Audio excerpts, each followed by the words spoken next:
And we're back on 98.5 WKBL in New York. I'm John, and I have the privilege of sharing my studio today with Brittney Scheer of ZTA, one of the biggest sororities on Rider University's campus.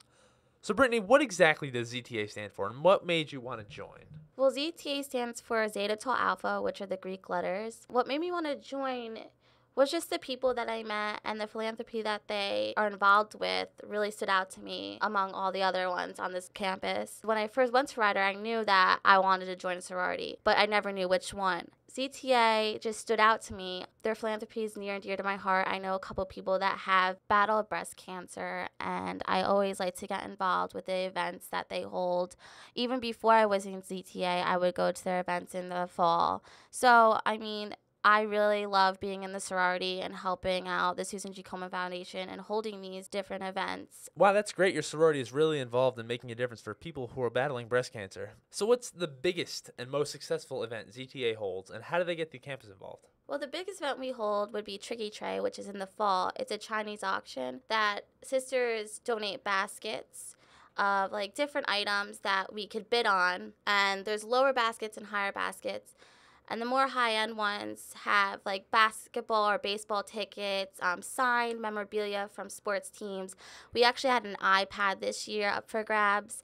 So a lot of people come out and support us for raising money for Susan G. Komen. We raise a lot of money, over $3,000 we raised just this year alone. So it's a really good event to have, and we love having it. So what you were just talking about this Susan G. Komen, I don't know exactly, can you explain a little bit more what that is? Is that an organization, or is that like a separate group that you work with also? Well, it's a really big organization. They're a nonprofit organization. They raise money for breast cancer awareness and education. And ZTA has been really involved in working with them for many, many years now. So this organization is really one that's near and dear to my heart, as well as ZTA. So at Rider University, you're majoring in communications in the radio and television field, correct? You actually made your own documentary about people coping with breast cancer. What was it like meeting those women? Well, at first, the documentary was about Susan G. Komen, and then it kind of spiraled into wanting to learn and meet women who are experienced breast cancer or have survived it.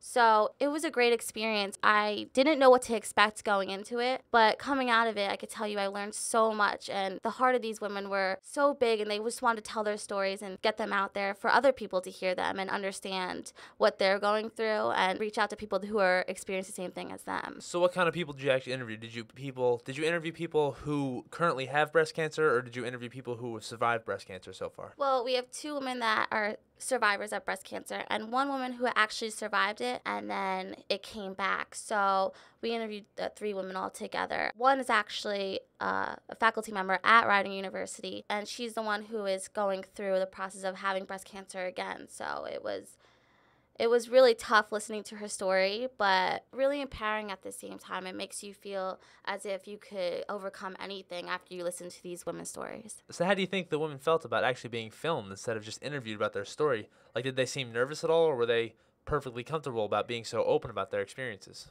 Well, overall, the women were pretty open about their stories and what they went through, but I think the biggest barrier to overcome was actually being filmed, not telling their stories, because they were perfectly fine with letting everyone know. So overall, it seems like you're really involved with the sorority and the philanthropy that they stand for. With only 4 more weeks left until graduation, will you stay as actively involved with everything? Even though I'm graduating, it doesn't mean I'm gone forever. I made lifelong friendships with all my sisters, and I definitely am still going to be supportive of our philanthropy. So I'm still going to be around, even though I'm a graduating senior. You must be pretty psyched about graduation, though. Do you have any plans after Rider? Yeah, I'm super excited. I have an internship over the summer with Atlas Media Corporations, and hopefully I get a job from there being a production assistant. So if you know a girl that's considering coming to Rider, what kind of advice would you give them about your last 4 years here, or about just getting involved in general like you did? I would tell them to follow their heart. Get involved with anything that you can. I know that ZTA and Greek life in general really made my experience so much fuller than I thought it would be. So I would just advise them to see what's happening around campus and to engage in different clubs or organizations. By doing so, it will really give you a much greater college experience. I know for me personally, by choosing ZTA and getting involved with everything that I could, it truly made a difference between me liking college and really loving it. Well, Brittney, congratulations on graduating. If you want to get more involved and do your part like the Zetas are, check out our website at WKBL.com, where we have a link to the Susan G. Komen website and a list of all the events ZTA will be holding this year. Brittney, thanks again for stopping by. It's been a pleasure having you today.